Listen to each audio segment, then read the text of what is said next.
It lit up at 2:08 a.m. His phone, not on the nightstand, hidden in his gym bag, zipped half shut, screen still glowing. I wouldn't have seen it if I hadn't gone looking for painkillers. Headache, I told myself. Insomnia, maybe. But what I found, that ended sleep forever.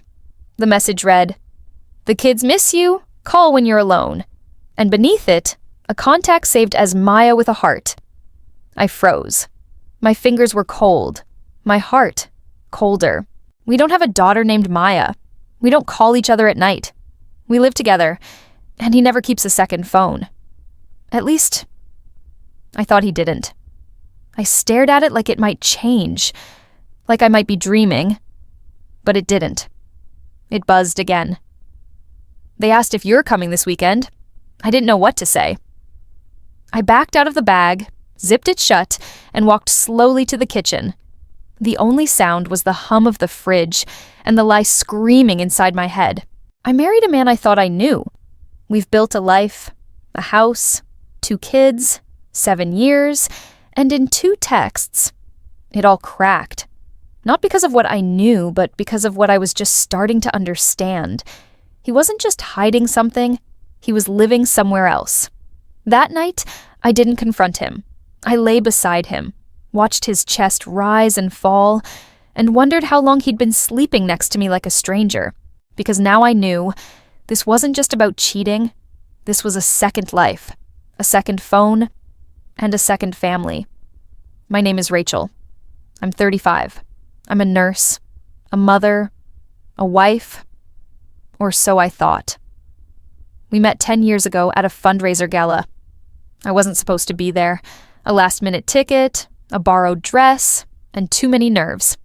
He was magnetic, the kind of man who walked into a room and didn't need to speak to be noticed. His name was David. Tall, steady, smart, a little too polished, but charming as hell. He made eye contact like you were the only one in the room. And that night, I believed I was. We danced, laughed, talked until the lights came on. He walked me to my car and said, "Let me ruin you for all other men." I should have taken that as a warning. We married 2 years later. Small wedding, beach ceremony, just family and a few close friends. The kind of day you replay in your head when things fall apart.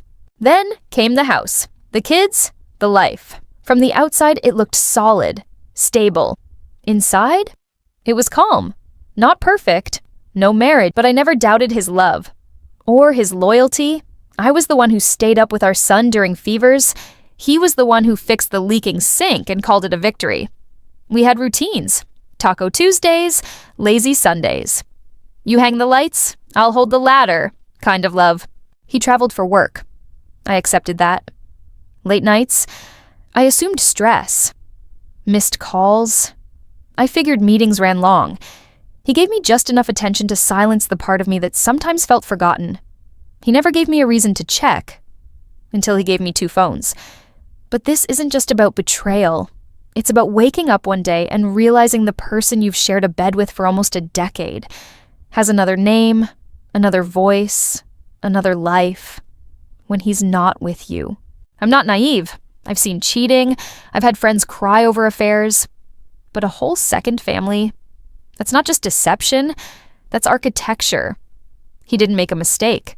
He built a second world, and I wasn't supposed to find the door. It started with a vibration under the couch. I was vacuuming while he was out grabbing groceries, the kind of ordinary Saturday where love hides in routines. We'd been together almost 4 years, engaged for one. I knew his scent, his habits, his laugh when he found something genuinely funny. But I didn't know about the phone.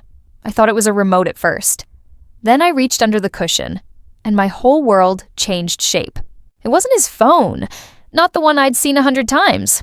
This one was black, sleek, no lock screen picture, just a code, 4 digits. I stared at it like it might explode. When he came back, I said nothing. I smiled, helped unpack the groceries, kissed him like I wasn't shaking inside.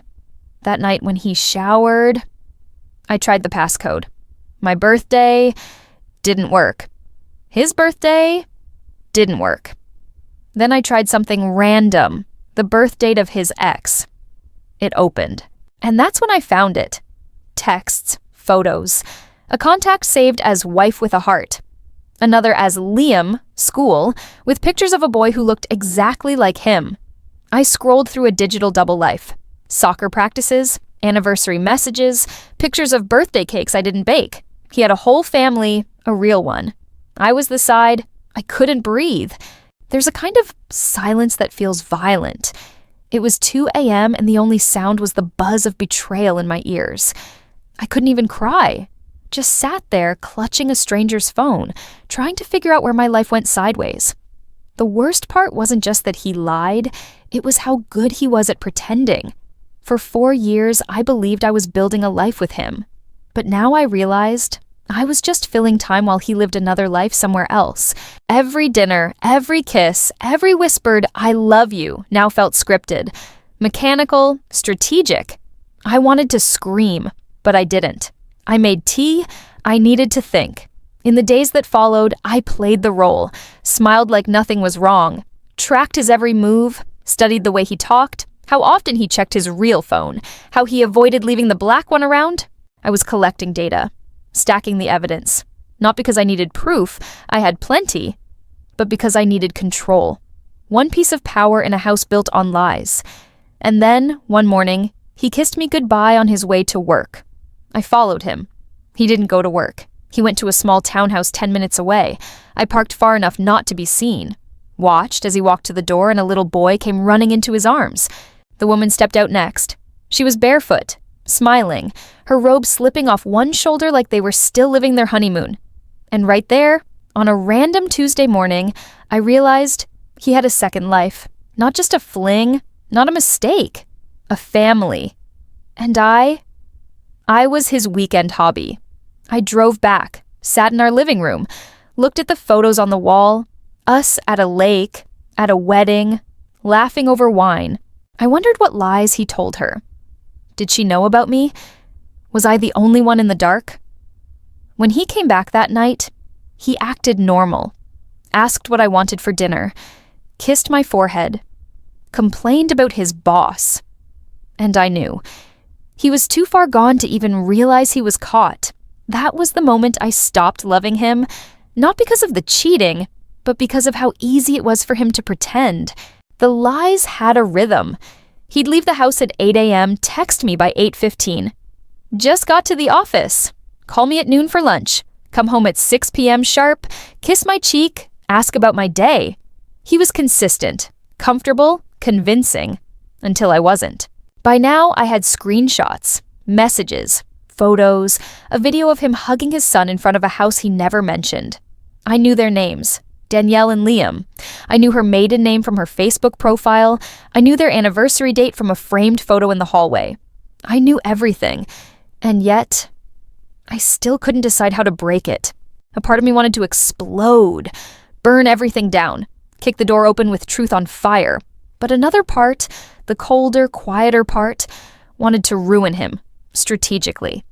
So I waited until our anniversary. Yes, the fake anniversary he made up for us. I cooked his favorite dinner, lit candles, put on the red dress he once said made me look like trouble. He smiled when he saw me, said, "You look incredible." I smiled back. "You ready to celebrate?" He raised a toast. "To us." I nodded. "To all of us." His brow furrowed slightly, the first crack in his mask. I reached into the drawer and placed the second phone on the table between us. Screen lit. Messages open. The lock screen showed a photo of Liam holding his hand. He stared at it. Didn't blink. Didn't breathe. Just stared. I asked one question. "How long?" He didn't answer.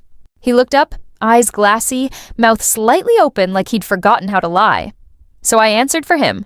4 years? 5? Was she first? Or was I? Still silence. Then he whispered, "It's not what you think." I laughed, loud, bitter, the sound of someone done pretending. "Spare me the cliche," I said. "You have a second family, a son. That's not confusion, that's construction. You built 2 lives, on purpose." He tried to grab my hand. I pulled away. "I don't need an apology," I said. "I need you gone." He stood there, this man I once trusted with every part of me, and now I wouldn't even trust him with my trash. He muttered something about figuring this out, not losing everything. I interrupted him. "You already lost me. That's the part you should have cared about." And I walked into the bedroom, locked the door, and called a locksmith. By morning, he was gone. So was the couch, a few shirts, and the illusion I had loved. I wasn't sad. I was free. You ever get that feeling in your gut? The kind you try to explain away with logic? That was me, sitting across from Michael at dinner, pretending his smile still felt warm, pretending I didn't notice the second phone-shaped outline in his coat pocket. He said it was for work. "Company backup," he explained. "Nothing to worry about." And I wanted to believe him. I really did. But it wasn't just the phone. It was the way he kept it on silent. The way he always took calls in the hallway, how he turned the screen away, even from me. When you love someone, you start keeping score in silence. Every time they brush something off, every time they dodge a question, a little tally gets marked in your chest.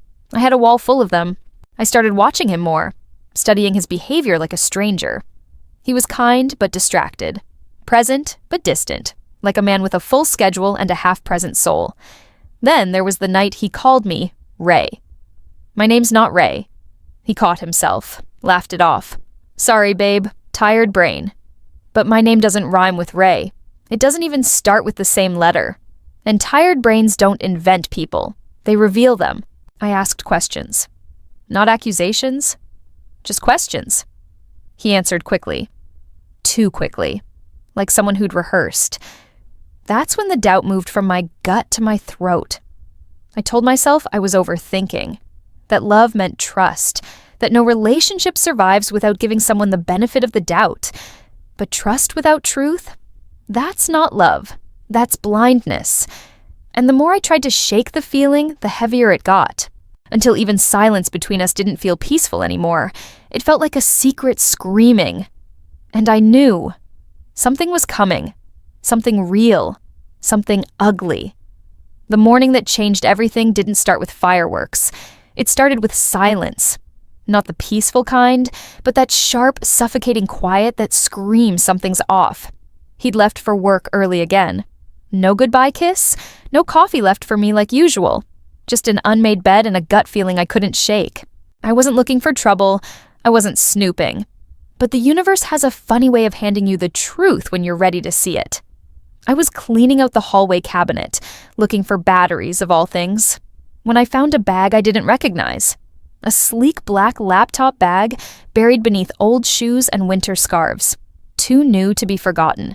Too hidden to be innocent. Inside, a phone. Not his usual one. This was older, no case, no lock, just open. The home screen had messages, calls, photos, and none of them included me. My hands were shaking, but I tapped into the messages anyway. The first thing I saw, a picture of him, smiling. Not the fake "I'm tired" smile he gave me lately, but a real one. Happy. Alive. Next to a little girl, maybe 4 or 5, sitting on his lap. The caption, "Daddy's girl." I felt my stomach drop. I scrolled more. Another thread. This time with a woman named Sasha. "Pick up some groceries on your way. Zoe's fever came back." He replied, "Of course. Don't worry, babe. I'll be home soon." Home. Not here. There. He wasn't just cheating. He had another life. A daughter, a house, a woman who called him babe, a family. And I was... what? His weekday partner? His convenience? I sat on the floor, breathless, heart pounding, phone still in my hands like it was burning me. I read more texts, more photos, birthday parties, school drop-offs, her calling him my rock, him texting her, "Can't wait to tuck Zoe in tonight." It wasn't just sex, it was love, commitment, duplication. I suddenly understood all the late nights, the conference trips, the unreturned calls on Sundays, the way he always seemed present but never fully there. He wasn't distracted, he was divided. He was living 2 lives and making me the fool in both. I stood up slowly, like gravity had shifted. like the world no longer followed the rules I thought I knew. And then I looked in the mirror. What I saw wasn't heartbreak. It was clarity. I wasn't the crazy one. I wasn't too emotional or paranoid like he made me feel. I was right. My instincts were right. And the truth was uglier than I ever imagined. But at least now, it was mine. No more guessing. No more begging for crumbs of honesty. Just reality. Brutal, undeniable, and finally, revealed. I put the phone back in the bag. Put the bag back where I found it. Then I sat down at the kitchen table, made a cup of tea, and waited. Because the man who built 2 lives was about to walk into one, and I needed to decide how I was going to end both. He walked through the front door like everything was normal. Keys hit the bowl. Shoes came off. A lazy "hey babe" floated through the hallway like smoke from a burning house. He had no idea I'd already burned the blueprint of the lie he'd built. I didn't look up. I just said, "We need to talk." That phrase, it always makes them flinch. He paused in the doorway. I could hear the mental scrambling behind his eyes. What did she find? What does she know? I gestured to the couch. He sat. I stayed standing. Power position. No hugs. No kisses. No buffer. I didn't yell. Didn't cry. Just unlocked my phone, hit play, and let the voice note speak for itself. His voice distorted slightly from speaker quality, but unmistakable. "I miss you already. Don't forget to delete this. She checks my phone sometimes." Silence. Then his eyes darted. His mouth opened, closed, opened again. "That's not what you think." Wrong answer. I cut him off. "Which girl was it meant for? Because I've got 2 guesses and neither of them are me." Still silence. I sat now, still across from him, still miles away. Then I pulled out the second piece. A picture, his other phone, found it behind the toilet tank, wrapped in an old hoodie he claimed he'd thrown out. I unlocked it. Same passcode. Some men really are that lazy. Messages from women saved under men's names, photos, voice notes, location drops, hotel check-ins, and worst of all, pictures of a toddler with a caption that read, "Daddy's girl." I watched his face drain like someone unplugged his soul. "You have a child?" I asked, voice flat. Not sad, done. He stammered something about it being complicated and from before us and not wanting to hurt me. So I read his own message back to him. "She'll never find out. I keep them separate. Them. Plural." "How many?" I asked. "How many women? How many lives?" No answer. "Do they know about each other? Do they know about me?" Still nothing. Just breathing. That's when I leaned forward, locked eyes, and gave him the last line he'd ever hear from me. "You didn't cheat. You orchestrated an entire life made of betrayal. You're not just a liar, you're a producer, directing a whole damn soap opera." He looked like he might cry. I didn't flinch. "I'm not here for an apology. I'm here to let you know. I've already packed your things. They're outside. Your second phone? I sent copies of everything to both numbers. Don't worry, everyone knows now." He stood up fast. Defensive. "You invaded my privacy?" I laughed. "You faked a family, ran a double life, and I'm the problem because I opened a drawer?" He stopped talking. Finally, I walked to the door, opened it, held it wide. "Whatever act you thought you were pulling off, curtains down, exit stage left." He left, but before he crossed the threshold, he turned, like he might say something profound. But liars only rehearse truths they've never lived. So I shut the door, and for the first time in months, it was quiet. Real quiet. Not the silence of suspicion, not the void between unanswered questions, just peace. And in that stillness, I realized something. Closure isn't something they give you. It's the door you shut. Yourself. People think the hardest part of betrayal is the moment you confront the liar. It's not. The hardest part comes after. When you're left alone, staring at the wreckage, forced to clean up the mess someone else made of your life. The morning after I confronted him, I didn't feel relief or victory. I felt hollow, like a house gutted by fire, walls standing, but everything inside turned to ash. My phone buzzed nonstop. Friends, family, a cousin who somehow already heard the story. Messages ranged from, "Are you okay?" to, "I can't believe it." Gossip disguised as sympathy. I didn't respond. Then his mother called. She asked, "Can't you find it in your heart to forgive him?" The audacity nearly knocked me down. Forgiveness? For a man who built a second life behind my back? Who kissed me goodnight, then went home to another woman, another child? I didn't answer. Just hung up, blocked the number. He called too. Of course he did. Texted apologies, explanations, swore he'd get help, that he'd figure things out. But you can't repair betrayal like a broken window. You can't tape trust back together once it's shattered. I took screenshots of everything, the texts, the hidden photos, the lies laid bare. Then I sent them, carefully, calmly, to everyone who needed to know. His siblings, mutual friends, people who'd seen him as charming, charismatic, perfect. Now they saw what he really was, a liar who loved the thrill of living two lives. The responses flooded in quickly. Shock, anger, some disbelief. He seemed so genuine. Exactly. That was the danger. He wore honesty like a costume, and we'd all fallen for it. Days passed in a blur of muted rage and clarity. I boxed up every reminder, photos, gifts, anything that carried his energy, and left it on the curb. He tried to pick it up at night, under cover of darkness, embarrassed, maybe finally ashamed. I didn't care. The life we'd built was already dead. Then came the lawyers, the paperwork, the official undoing of promises I once believed were real. Signatures on dotted lines made it final. His second life would no longer poison mine. One evening, after weeks of emotional wreckage, I poured myself a glass of wine, sat alone, and finally cried. But not from grief, from relief. Because I finally understood. I wasn't mourning the loss of a liar. I was mourning the time I'd wasted believing him. And in that quiet moment, I forgave someone important. Not him. Me. For trusting too easily, for doubting my intuition, for staying too long. Because the truth is, betrayal doesn't just break you. It wakes you up. And I was finally, mercifully awake. Betrayal has a way of burning everything down. Your plans, your trust, your sense of self. But once the fire dies out, you're left standing in a silence that demands answers. That's when the real work begins. I spent weeks after it all ended not trying to get over it, but trying to understand what it taught me. Because when someone double-crosses you so completely, you can't walk away unchanged.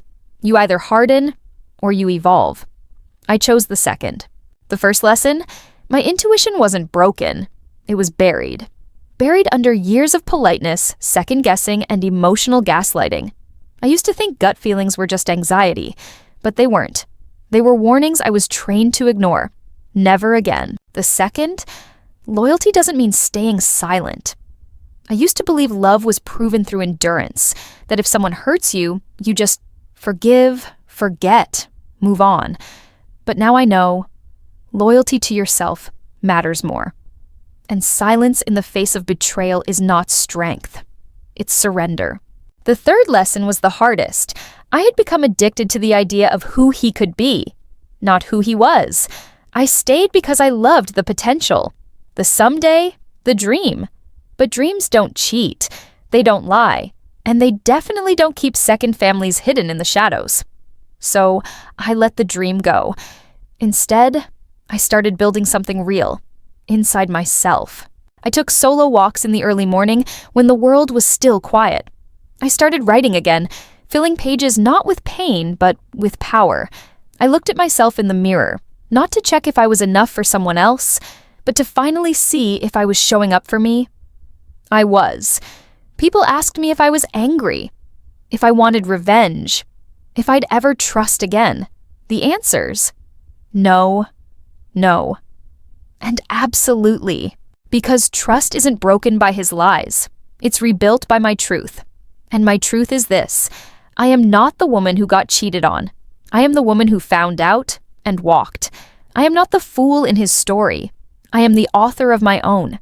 And if that voice note never got sent to the wrong girl, maybe I never would have woken up to the life I deserved. So, I don't regret the pain.